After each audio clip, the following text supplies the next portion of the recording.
আমাদের ডাকে মানুষ সারা দেশ থেকে এসে 12 কোটি টাকারও বেশি আমাদেরকে দিয়েছে, তাই নাই? তাই নাই? এখন আমরা টাকাটা উঠাইছি, আমাদের লজিস্টিক সাপোর্ট নাই, এই 12 কোটি টাকা নিয়ে আমরা কয়জনকে দিব বলেন? আমরা যদি কাউকে দিতাম পরে ওর তো স্বজনপ্রীতির অভিযোগ, পরে ওর তো যে নিজে টাকা খেয়ে ফেলার অভিযোগ উঠতো না, উঠতো না। এই জন্য আমরা যে কাজটা করেছি, আমরা এই টাকাটা দুর্যোগ ত্রাণ মন্ত্রণালয়ের কাছে আমরা দিয়েছি। আপনাদের মোবাইলের ইউটিউবে আপনারা যদি সার্চ করেন এই জিনিসটা আসে কিনা, আসে কিনা? এই তরুণ প্রজন্ম কি শিক্ষিত না নাকি অশিক্ষিত? শিক্ষিত না অশিক্ষিত? সুতরাং যারা অশিক্ষিত, যারা সুমন বকমন উমিয়ন, অর্থাৎ কি বলা হয়েছে এখানে, যাদের হৃদয়, চোখ এবং কি বুকের মধ্যে কি মেলে দেওয়া হয়েছে, মোহর মেলে দেওয়া হয়েছে, তারা দেখবে না এই সব। আর যারা শিক্ষিত, যাদের চোখ আছে, যাদের মেধা আছে, যাদের জেহেন আছে, তারা ঠিকই জানে এই বন্যার টাকার একটা একটা করে হিসাব দেওয়া হয়েছে।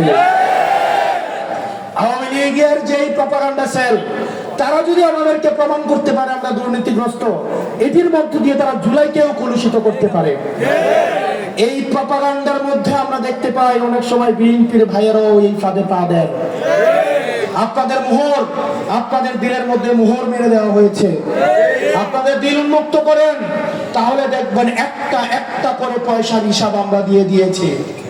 প্রিয় সোনাগাজীবাসী, অন্তর্বর্তীকালীন সরকারের সময় হয়তো আপনারা আমাদেরকে বলতেন, আমরা যখন বলতাম দুর্নীতির প্রমাণ থাকলে আমাদেরকে দেন, তখন হয়তো আপনারা আমাদেরকে বলতেন আপনাদের সরকার আপনাদের বিরুদ্ধে তো তদন্ত করবে না। এখন সরকার কি আমাদের? এখন সরকার আমাদের? পুলিশ আমাদের? ডিজিএফআই আমাদের? এনএসআই আমাদের? এন্টি করাপশন কমিশন আমাদের? তাহলে তদন্ত কেন করছেন না? তদন্ত কেন করছেন না? আমরা সব সময় বলে আসছি, আমাদের বিরুদ্ধে যদি কোনো দুর্নীতির অভিযোগ থাকে আপনারা প্রমাণ সাপেক্ষে আমাদের সামনে হাজির করেন। উপরে আসমান নিচে জমিন, একটা টাকার দুর্নীতি আপনারা প্রমাণ করতে পারবেন না। আপনারা যেটা পারবেন সেটা হচ্ছে বসুন্ধরার কিছু মিডিয়া আছে, বসুন্ধরার কিছু মিডিয়া আপনারা দেখেছেন, তারা অগাস্টেও হাসিনার সাথে গিয়ে সুবহান বলে এসেছিল, আপনার সাথেই জনম, আপনার সাথেই মৃত্যু বলে এসেছিল না? আমাদের প্রধানমন্ত্রী তারেক জিয়া উনি বলেছিলেন সন্ত্রাসী, বলেছিলেন দেশদ্রোহী, বলেছিলেন রাষ্ট্রদ্রোহী। এই বসুন্ধরার সুবহান ভূমিদস্যুর মিডিয়া, ওরাই হচ্ছে আমাদেরকে অভিযোগ দিতে পারবে। একটা বক্তব্যে 80 ঘন্টায় 99টা নিউজ। কয়টা নিউজ? কয়টা? প্রিয় তরুণ প্রজন্ম, এটা হচ্ছে সততার জোর। আমাদের আহ্বায়ক নাহিদ ইসলাম বলেছিলেন, আমরা পুরান খেলায় নতুন খেলোয়াড় হইতে আসে নাই, আমরা বরং খেলা পরিবর্তন করতে এসেছি। আমরা এই রাজনীতিবিদদের জন্য কঠিন বানাতে এসেছি। এই তরুণ প্রজন্মকে এই দায়িত্বকে নিতে হবে। আপনাদের প্রত্যেকটা ঘরে ঘরে যেতে হবে, প্রত্যেকটা মায়ের কাছে যেতে হবে, বোনের কাছে যেতে হবে। এই জুলাই আমার মা বোনেরা রাস্তায় নেমেছে, আমাদেরকে তারা বাঁচিয়েছিল, তাদেরকে স্বীকৃতি দিতে হবে। একসাথে তাদেরকে নিয়ে আমাদের সমাজটাকে গঠন করতে হবে। সেজন্য এই সোনাগাজীতে যতগুলো গ্রাম আছে, যতগুলো ওয়ার্ড আছে, যতগুলো ইউনিয়ন আছে, প্রত্যেকটা ইউনিয়নে, প্রত্যেকটা ওয়ার্ডে, প্রত্যেকটা গ্রামে আমাদের শাপলা কলির এই মার্কা এবং এনসিপির দাওয়াত আপনাদেরকে পৌঁছাই দিতে হবে। আমাদের সামনে হয়তো একজন আসবে না, প্রথম দিন হয়তো একজনও থাকবে না, কিন্তু একজন দুইজন করে প্রয়োজনে 1 বছর 2 বছরে আমরা আমাদের বার্তা প্রত্যেকটা ঘরে ঘরে আমরা পৌঁছে দিব। প্রয়োজনে একটা অফিস নেন, চা দিয়ে বিস্কুট দিয়ে অফিসটা চালু করেন, মানুষের সমস্যাগুলোকে সমাধান করেন, প্রত্যেকটা ঘরে ঘরে যান, বাড়িতে বাড়িতে যান, আলেম ওলামাদের কাছে যান, যারা পীরপন্থী মাজারপন্থী আছে তাদের কাছে যান, আমার মায়েদের কাছে যান, বোনেদের কাছে যান।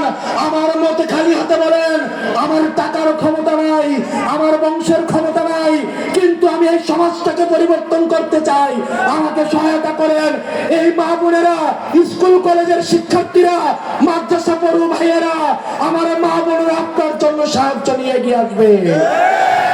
আমার ব্যবসায়ী ভাইয়েরা সাহায্যের জন্য এগিয়ে নিয়ে আসবে, কারণ তারা চাঁদাবাজ মুক্ত সমাজ চায়, তারা দুর্নীতি মুক্ত সমাজ চায়। আমার তরুণ প্রজন্ম চাকরি চায়, আমার তরুণ প্রজন্ম সুখী সুন্দর বাংলাদেশ দেখতে চায়, এবং এই দায়িত্ব আমাদেরকে নিতে হবে। আমরা জুলাই যেভাবে বলেছিলাম আমি কে তুমি কে বিকল্প বিকল্প, ঠিক সেভাবে আমাদেরকে বিকল্প হয়ে উঠতে হবে। প্রিয় তরুণ প্রজন্ম, আপনারা জার্সি পরে রাতের 2টা-3টা পর্যন্ত খেলা দেখেন, তারুণ্যের উন্মাদনায় আপনারা মগ্ন। আমরা এই তারুণ্যের শক্তিকে বাংলাদেশ পরিবর্তনের শক্তিতে পরিণত করতে চাই। আমরা চাই এই তরুণ প্রজন্মের হাত ধরে শুধুমাত্র কথার ফুলঝুরি নয়, প্রকৃতার্থেই আমরা দুর্নীতি মুক্ত একটা বাংলাদেশ গড়ে তুলব, যেখানে বাপের পরিচয় নয়, বংশের পরিচয় নয়, অর্থের পরিচয় নয়, যোগ্যতার পরিচয়ে প্রত্যেকটা জনতা নাগরিক আকারে বেড়ে উঠবে। প্রিয় তরুণ প্রজন্ম, এজন্য আমাদেরকে দায়িত্ব নিতে হবে, আপনাকে দায়িত্ব নিতে হবে, আমাদের সবাইকে দায়িত্ব নিতে হবে। কারা কারা দায়িত্ব নেবেন একটু হাত তুলে দেখা। সারা বাংলাদেশ গুলো মার্কা আছে, থেকে তুলে এখন মার্কা আছে, সেই মার্কা হাতের তালে বুকের তলে চোর হলো না, বিকাশ থেকে পাথরিয়া, মুখ্য থেকে পাথরিয়া, ইনকিলাব ইনকিলাব। সোনাগাজীবাসী, আমি যখন ভোট চাওয়া শুরু করেছিলাম মানুষ আমাকে